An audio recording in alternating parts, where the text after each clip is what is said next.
এবছর রথযাত্রায় বাড়ি যাওয়া হয়নি। গত বছর এই সময় বাড়িতেই ছিলাম। সেই সময় নিজের হাতে বানিয়েছিলাম একটা ছোট্ট রথ। রং, কাগজ, কাঠি আর অনেক ভালোবাসা দিয়ে তৈরি হয়েছিল সেই রথ। বাড়ির ছোট সদস্যদের আবদারেই বানিয়েছিলাম এই রথ। সেই রথ ছোট হলেও তাতে ছিল অনেক ভালোবাসা, অনেক আনন্দ।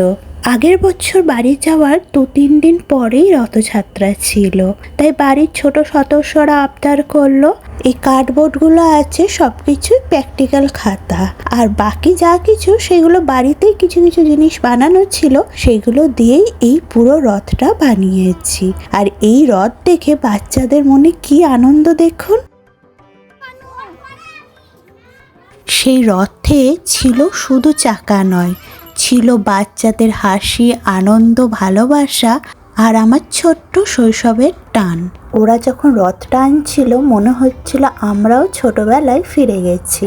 রথটি যেহেতু রথের আগের দিন থেকেই বানাতে শুরু করেছিলাম, তাই কোনো রং দেওয়া হয়নি।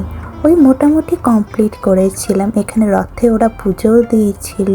পরে আমি রথটা খুব সুন্দর করে সাজিয়েছিলাম, কারণ রথটা একটু ফাঁকা লাগছিল, তাই মনের মতন রং দিয়ে রথটাকে সাজিয়ে তুলেছিলাম। এই স্মৃতিগুলো মনের কোণায় ছিল, তাই আপনাদের সাথে ভাগ করে নিলাম। 1 বছর হয়ে গেল বাড়ি যাওয়া হয়নি। 1000 মাইল দূরে থেকেও মনটা সেখানেই পড়ে আছে। বাড়ির মানুষজন, সেই স্মৃতি, সব কিছুই মিস করছি। রথটা ছোট হলেও তার বিশালতা অনেক।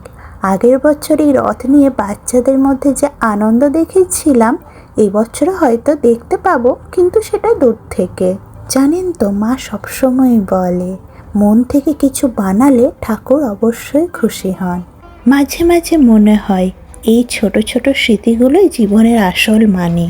আমি পৃথিবীর যে প্রান্তেই থাকি, সেই স্মৃতিময় মুহূর্তগুলো, বাচ্চাদের হাসি, আনন্দ আমার মনে সবসময় গেঁথে থাকবে।